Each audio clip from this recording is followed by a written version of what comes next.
everybody, it's Laura here, and today for our travel inspiration, we are headed to one of the most romantic places when you think of romantic places in the world, France. Of course, with Valentine's Day just around the corner, I thought it would be a perfect opportunity to show you a very simple pastry, which is really the basic of many traditional French pastries. So from your eclairs to your cream puffs, and it is the pâte à choux pastry.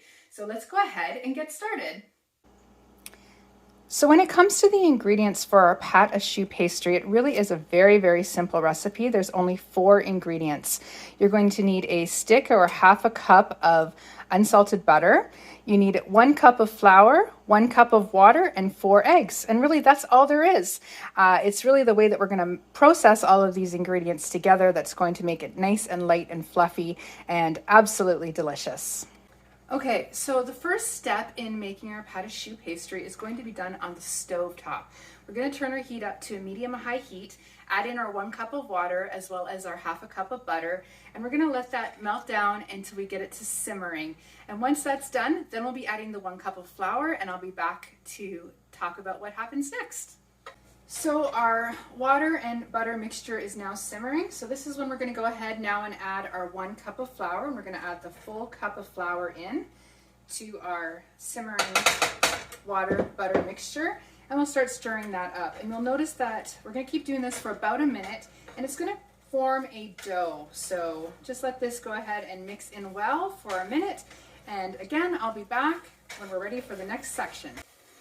Okay, so you'll see it has formed a dough here in the saucepan, and now we're going to take this and we're going to put it into a standing mixture bowl, and that's where we're going to go ahead and add the eggs. But first we want to cool this dough down before we actually add the eggs in, because we don't want the eggs to actually cook in our dough.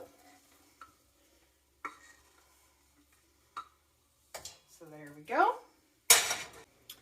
We've transferred our dough now to our standing mixture. Now, if you have a hand mixer, you can use that as well. That's no problem. We're just going to put this on low speed, and we want to really just cool down the dough before we start adding in our eggs. You want to use a pebble attachment. And while we're doing that too, we've also gone ahead and preheated our oven to 425 degrees. And I've added parchment paper to our cookie sheets, because that's what we're going to use when we put it in the oven. Now that we've cooled down the dough some, we're going to start adding in our eggs. We're going to add them in one at a time and mix them in very well between each one of our eggs. So we'll go ahead and start doing that. And once we've completed adding in all the eggs and mixing them all into the batter, then we're going to be transferring it over to the cookie sheets.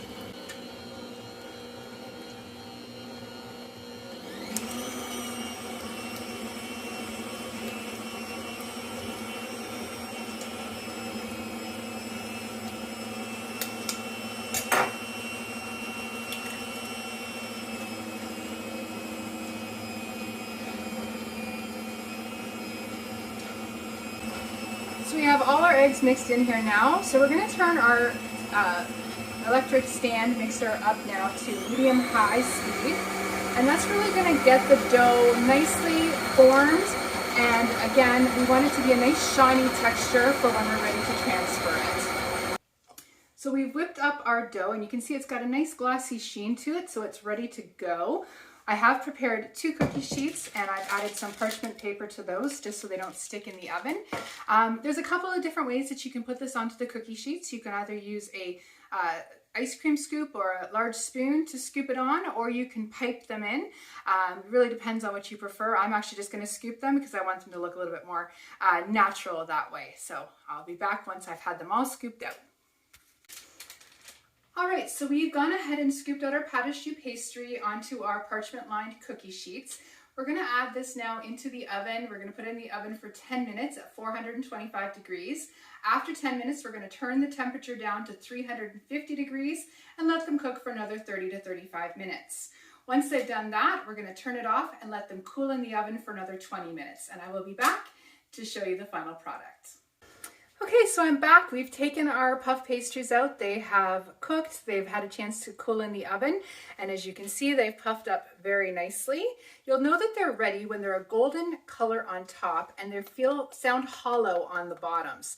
That's when you know they're done. So do keep an eye on the time.